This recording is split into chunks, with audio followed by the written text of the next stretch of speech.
Hi everyone. So today I'm here with Marije Wahle, and she is a life coach and strategist, and she runs the Women's Revolution. So she's got heaps of people on social media, and she has already helped hundreds of women smash through their limiting beliefs using various techniques. I have been the beneficiary of this recently, where we had a great coaching session, and I was fascinated to find out more about NLP. Like, I've used it a tiny bit in the past when I've worked with a hypnotherapist, and she created this NLP anchor for me, which really helped. So I got Marije to create another one of those for me, which I've been using again since, and that was awesome. But yeah, I just wanted to create a bit of content with her and get her to explain for my readers what it is, what it's all about. So over to you, Marije. What is NLP in simple language? So first of all, Claudine, thank you for having me. No worries. So what is NLP? So NLP actually explores the relationship between how we think, so that's the neuro part, how we communicate, and which is the linguistic part, and our patterns of behavior and emotions, which is the programming part. So, and they're all connected. They're all connected in the way we act and behave in our lives. And so what I do and how NLP works is basically when you think of your actions in your life, your actions, your decisions, everything you do in your life, there's all based on, well, 90% of what you're doing in your life is based on your programming. Now, let me give an example of programming. So, for example, if you are afraid of dogs, when you're afraid of dogs, it's because you have programmed that way. Now, how do we get programmed? Is by all our experiences in our lives. And so, for example, if you were about 3 years of age and you there was a dog and you saw that dog and you were very excited to see that dog, but your mom says to you like, "Oh, no, don't do that. Don't come close to that dog." You're like, you will look to your mom, you will pick up on her emotions, and you will be like, okay, oh, a dog is something that I need to be afraid of. Yeah. And so that's one occasion, or maybe 4 years later, you run into a dog again, and the dog is really running towards you, and he's actually trying to lick you, but because you have a bad experience, or your mom told you it was scary, you respond like this. It's like, oh, a dog. And you may even think that the dog is going to bite you. And if the dog runs to you towards you only just to lick you, but you believe it's going to hurt you, you will, and it's running towards you, you're like, oh my God, it's going to hurt me. So this is just a little example of how you can become afraid of dogs. Yeah. It's not necessarily true. The way you approach, it's not necessarily true. It's how you perceive things to be. And so eventually, if we go back to the example of the being afraid of dogs, later on when you're 20 or 30, you can still be afraid of dogs because that's how you have been programmed. And what I do with neuro-linguistic programming is changing those programs. Because some of those programs don't really work for you anymore. For example, if you do, your husband or your friend wants to have a dog, is owning a dog, and you can't be near that dog, it's not really gonna work for you. So it may be very handy to have a different belief, because it is a belief. Ultimately, everything is a belief. Yeah. And I use tools and techniques to access that programming, which are stored in your subconscious mind, and change the programming so it's actually working for you instead of against you. Yeah, I was really fascinated with that, with the techniques you actually use. It sounds really complicated when you explain it and you don't know what it is, but when you actually do it in the session, it's amazing how simple these techniques are. So it's maybe you could give a couple of examples. Like it's visual, sort of visual and spatial techniques, aren't they? Yeah. So the way we perceive the world are through our senses. So we feel, we hear, we see, we use language. So there are modalities basically that we are using to store information in our subconscious mind, because we can't remember everything. Like we can't. Like if I ask you what did you do on your 4th birthday, you wouldn't know. Yeah. But it has been stored somewhere in your subconscious mind. And it has been stored in pictures and in sounds and in feelings and in language. It has been stored in a certain way. And so what I do is using those modalities, the way it has been stored, and changing the picture, the feeling, changing the sounds you hear. And once you've changed it, the belief changes. So, for example, if you close your eyes and you think about Santa, for example, you see a picture. You see a picture in your mind. Some people find it very hard to find a picture, but there is something in your mind, whether it's a picture or it's a sound or it's a feeling, that it's the way how you stored your thoughts and your beliefs around Santa. And so it has been stored in a certain way. And if it's a painful story, like for example, if you really hate Santa, it has been stored in a certain way, in a certain place, and it has the negative emotion of scare or scary or, whatever emotion you have to it. Now, if you want to change that, you can change the picture. You can change the feelings, whatever you hear. You can change the location of the picture. And by doing that, you change the way you perceive certain events and certain ideas, if that makes sense. Yeah, it's so clever. I was amazed at the way I felt differently, just about, and things that felt locked in my brain that I'd probably felt that way for years about, suddenly felt different after just a simple exercise of moving them. Exactly. Yeah. So what kind of results can people expect to achieve with this technique? A lot. Like I almost use it every single day. When if I come across a limiting belief, for example, I'm not good enough. That's a big one, by the way. I'm not good enough, or I'm not beautiful enough, or I don't have enough, or beliefs like, if I have money, I am happy. They're all beliefs, and they're all based on, again, programming. It's just what you've been told, what you have experienced. So what they can expect is a total opposite belief. So if you believe you are not good enough, you will believe you are good enough. When you start believing you are good enough, all the decisions you're going to make in life will be based on the belief that you are good enough. So you will finally start taking action. Yeah. The one belief that if you're not good enough is impacting on all the areas of your life. For example, you want to build a business. You're really keen on building that business, but but you seem not to get anywhere. You don't get anywhere. You try, you push, you work, but it's not going to happen. And you think like, oh, I'm procrastinating again. And it's usually because there's an underlying belief, which could be, I'm not good enough. Or it could be like, I'm scary, or I'm scared, or I'm afraid of failing. Now, when you address those beliefs, you suddenly do things that you never thought you could, and you would. Amazing. So it really unblocks people's limitations. Yeah. Exactly.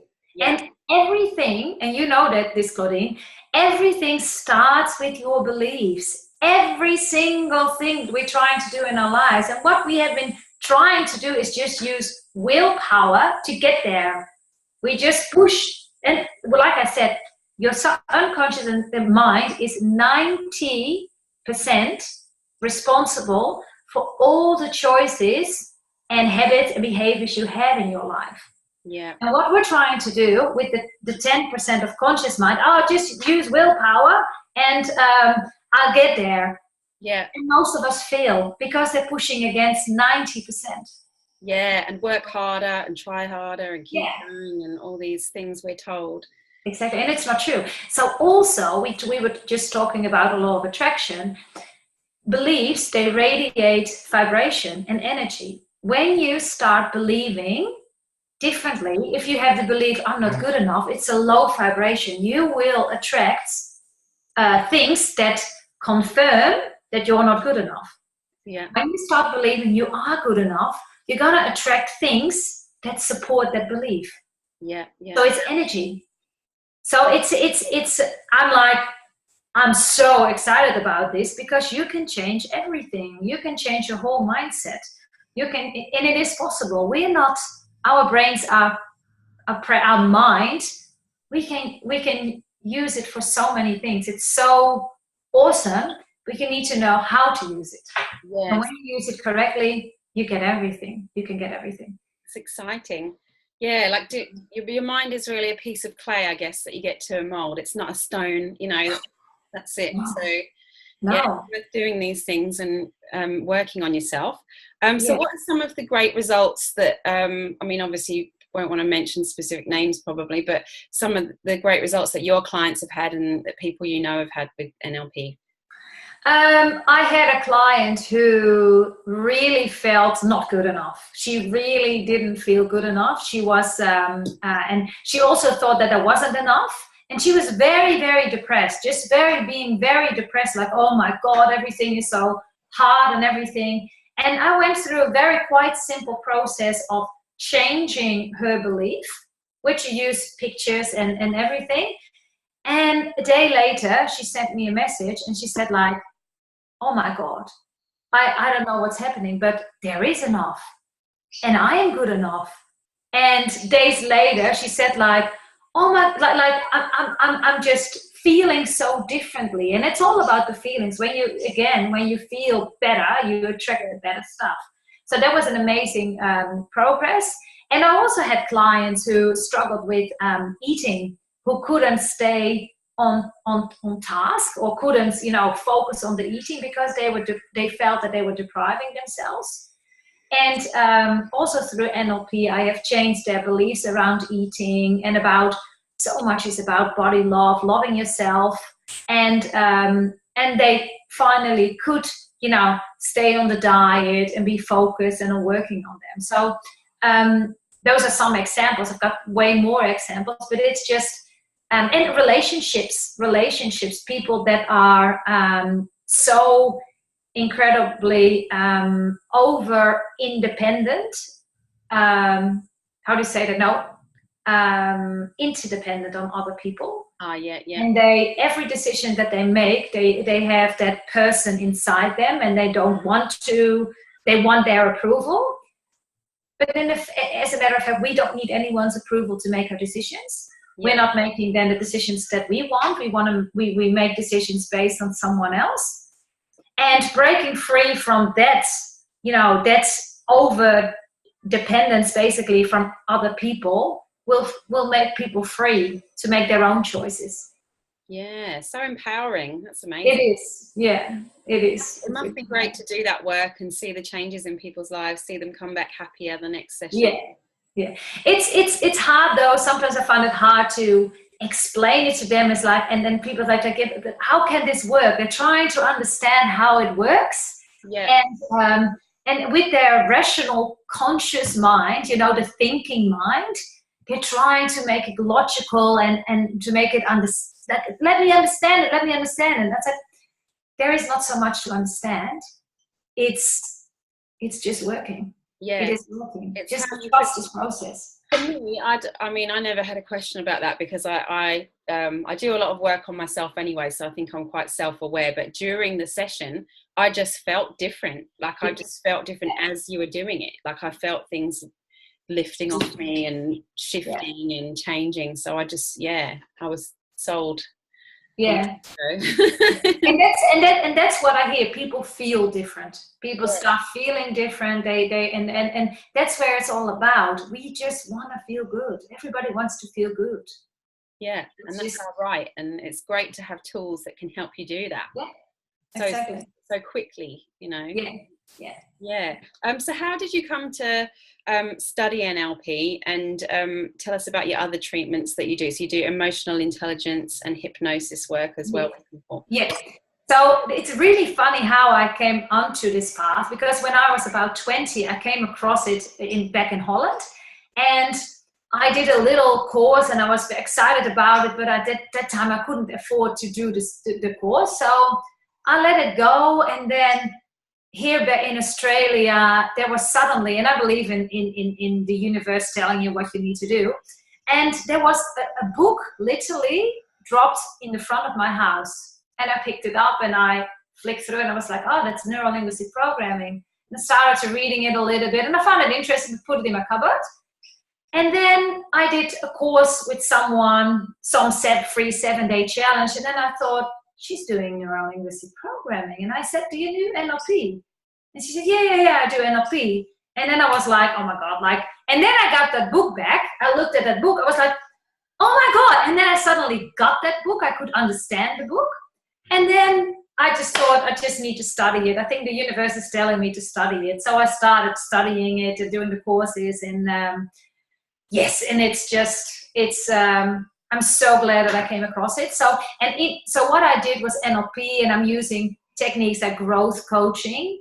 I use hypnosis, because hypnosis is a very good way to access the subconscious mind and the unconscious mind. And I use emotional intelligence, because emotions are the gateway to, basically the gateway to, it's a compass. Let's take it that way. It's a compass. It will show us where we need to work on. And our emotions are actually attached to our beliefs. There are beliefs. The emotions are attached to your beliefs. When you start changing the beliefs, the emotions will go, like you've experienced yourself as well. Yep. So it's So your treatment with those other techniques combined is kind of a unique treatment, really, compared to how. Yeah. It's not just simple coaching that we just keep talking and being in the conscious mind, which is working, but I want to go deeper. I want to change those, the 90% of your subconscious mind to, because it's way more powerful than just talking about it. Yeah, absolutely. I don't think talking about it always helps. I've come to believe that through, you'll probably see in my writing on my website. I know as well that it's your mental health is a lot to do with your diet and the way you look after your body and things. I think we invest a lot in talk therapy and counselling, and I'm not so sure that should be our first port of call in these situations. I think there are other things that are more effective. Yeah. And what I always explain about this is about, if you imagine, we were talking about the dog and everything, the dog when the first event, and so imagine those events being apples.